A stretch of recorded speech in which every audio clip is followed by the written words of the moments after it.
This is All India Radio, the news read by Subhadra Ramachandran. The Cabinet today cleared a proposal that will eventually lead to transfer of direct cash subsidy to farmers for procuring fertilizers. Cabinet Committee on Economic Affairs (CCEA) has approved the modifications in procedure of releasing fertilizer subsidies so as to make them available directly to beneficiaries.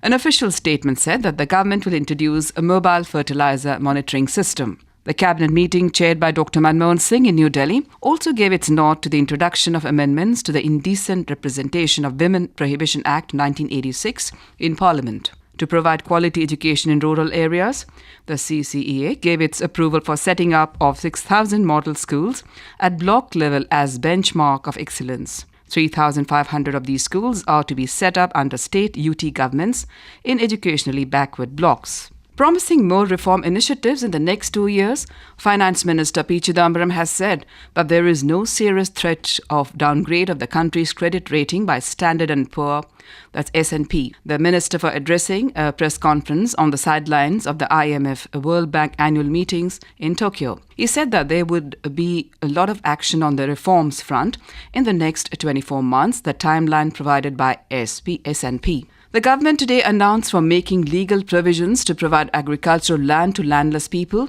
and land for habitats to homeless people in the country.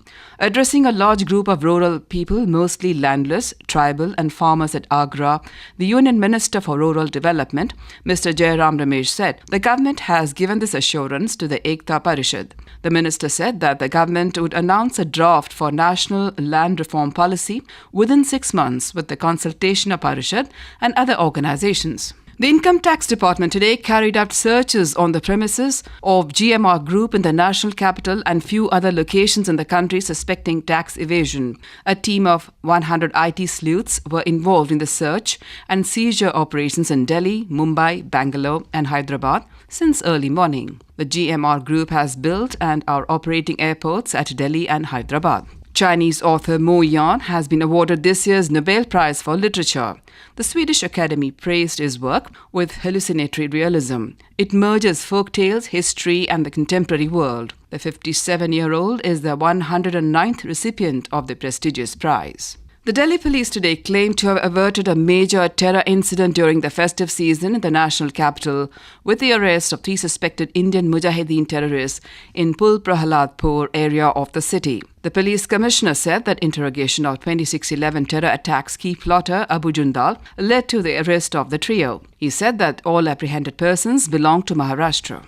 BJP members of the Joint Parliamentary Committee examining the 2G spectrum issue today boycotted the meeting of the panel in protest against Chairman PC Chako's refusal to accede to their demand to summon the Prime Minister and the Finance Minister. 6 BJP members in the JPC are Yashwant Sinha, Jaswant Singh, Gopinath Munde, Harin Pathak, Ravi Shankar Prasad and Dharmendra Pradhan. Former BJP President Bangaru Lakshman, who was jailed for taking a bribe in a fictitious defence deal, was today granted bail by the Delhi High Court.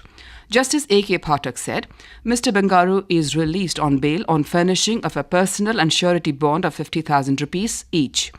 Earlier, Bangaru was sentenced to 4 years in jail, besides a fine of 1 lakh rupees, after being convicted under the Prevention of Corruption Act. Former Indian cricket captain Anil Kumble has been appointed as the new chairman of the ICC's Cricket Committee. The decision was announced after the meeting of ICC's executive board in Colombo. Anil Kumble is also heading BCCI's technical committee. The Railways has launched an online application which allows the public to track movement of trains. The application, known as Rail Radar, is an interactive map on search engine Google that can help passengers locate about 6,500 trains on real-time basis on both internet and their cell phones. The map will help users to find the exact geographical location of trains. The application can be accessed through the railway website traininquiry.com. And that's the end of this news bulletin.